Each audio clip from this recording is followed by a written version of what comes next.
Méditons avec la communauté des disciples du Christ vivant en ce jeudi 6 juin 2024, 9e semaine du temps ordinaire, année liturgique B. Première lecture.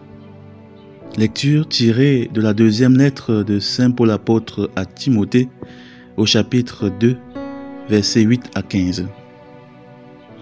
Bien-aimé, souviens-toi de Jésus-Christ ressuscité d'entre les morts, le descendant de David. Voilà mon évangile. C'est pour lui que j'endure la souffrance jusqu'à être enchaîné comme un malfaiteur. Mais on n'enchaîne pas la parole de Dieu. C'est pourquoi je supporte tout pour ceux que Dieu a choisis, afin qu'ils obtiennent eux aussi le salut qui est dans le Christ Jésus, avec la gloire éternelle. Voici une parole digne de foi. Si nous sommes morts avec lui nous vivrons. Si nous supportons l'épreuve, avec lui nous régnerons. Si nous le rejetons, lui aussi nous rejettera. Si nous manquons de foi, lui reste fidèle à sa parole, car il ne peut se rejeter lui-même. Voilà ce que tu dois rappeler, en déclarant solennellement devant Dieu qu'il faut bannir les querelles de mots.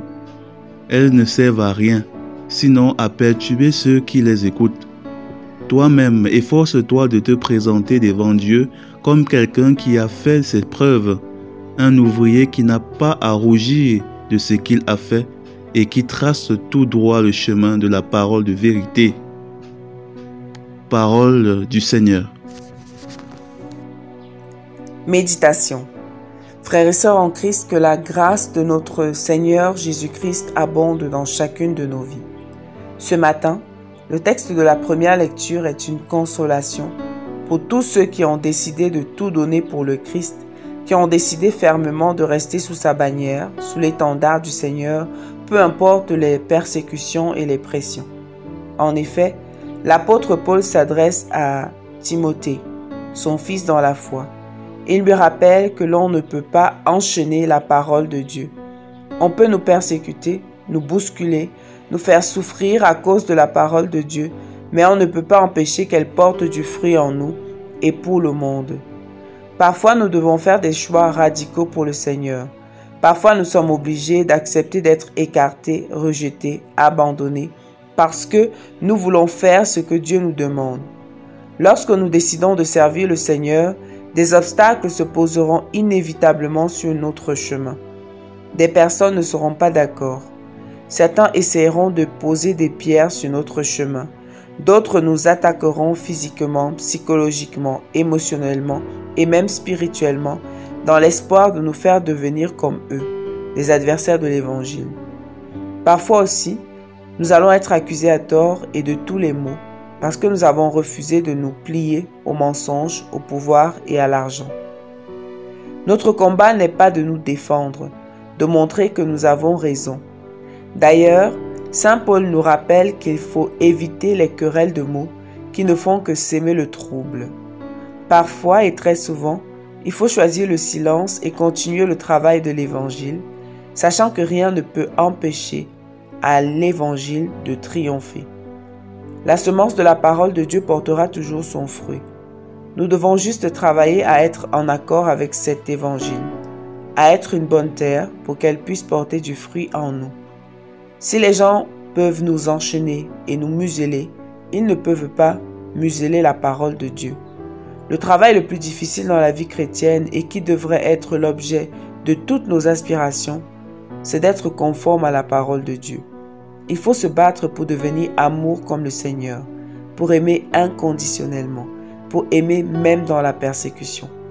Il faut mourir à soi-même, mourir avec le Christ sur la croix, mourir à notre orgueil, à notre fierté, à notre désir de pouvoir, de contrôle. C'est à ce prix-là que la parole de Dieu portera du fruit dans nos vies. Beaucoup d'entre nous font face à des situations difficiles parce qu'ils ont choisi Jésus. Beaucoup, parce qu'ils vivent la parole de Dieu, sont persécutés et accusés. Aujourd'hui, le Seigneur nous rappelle que notre travail, c'est de vivre l'Évangile. Celui qui fait triompher cet Évangile, c'est lui. Parfois, nous sommes tentés de céder à la pression, pour faire comme les autres, pour être accepté. Mais à quoi sert-il à l'homme de gagner le monde s'il doit y perdre son âme? Si au prix de l'Évangile nous devons marcher à contre-courant, persévérons jusqu'au bout et n'oublions pas que notre travail sur la terre n'est pas d'être en accord avec les autres, mais de manifester la gloire de Dieu sur la terre, et c'est toujours à un grand prix. Mais si nous rejetons Dieu, lui nous rejettera aussi, lui qui est fidèle envers celui qui veut le suivre. Revenons donc en nous-mêmes. Comment réagissons-nous lorsqu'à cause de la parole de Dieu nous sommes rejetés, accusés à tort, abandonnés? Essayons-nous de nous défendre? Nous laissons-nous influencer par le mal? Avons-nous fait des compromis avec le malin parce que nous ne voulions pas souffrir? Sommes-nous actuellement remplis d'espérance malgré les difficultés, ou alors nous sommes totalement désespérés? Ayant foi en Dieu, c'est toujours lui qui a le dernier mot. Prions. Seigneur, nous te prions de nous donner l'espérance et la détermination à te servir de Saint Paul, que nous sachions en toutes circonstances t'aimer sans partage et à tous les prix. Intercession. Nous te prions pour tous ceux qui sont persécutés à cause de l'Évangile, afin que ces personnes ne flanchent pas. Maman Marie, intercède pour nous. Exercice spirituel. Prions aujourd'hui pour tous ceux qui sont persécutés dans le monde et pour la conversion de tous ceux qui nous persécutent. Loué soit Jésus-Christ.